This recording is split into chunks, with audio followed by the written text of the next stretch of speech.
Akajiuliza, katika kichwa kizima cha Goliathi hakuna mlango wa kupitia. Rusha makofi niongee.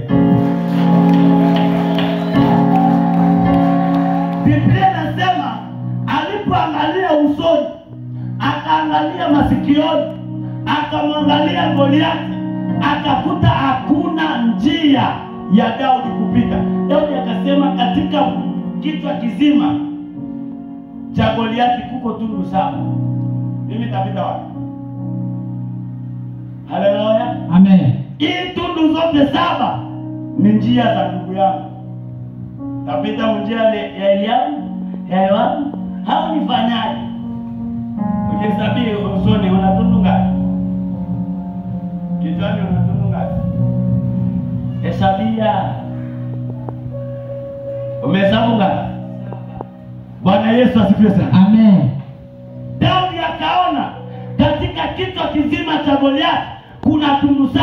Akasema sitapiga jiwe mlicho, maana licho ni njia ya ndugu yangu. Sitapiga mpua, sitapiga mkinywa, lakini mimi tajitobolea tundu yangu binafsi. Akapiga katika paji ya nuso. Goliathi katika kichwa chake akawa na tundu 8.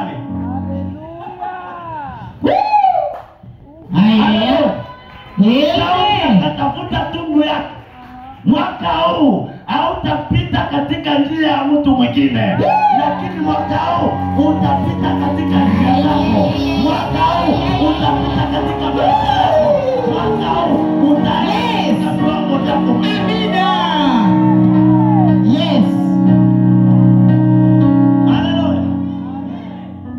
Hautapita mahali wengine walipita. Amina. Hautaishi maisha wengine waliishi. Ayaya. Lakini wewe utaishi maisha yako binafsi. Amina. Wewe utaishi kama wewe.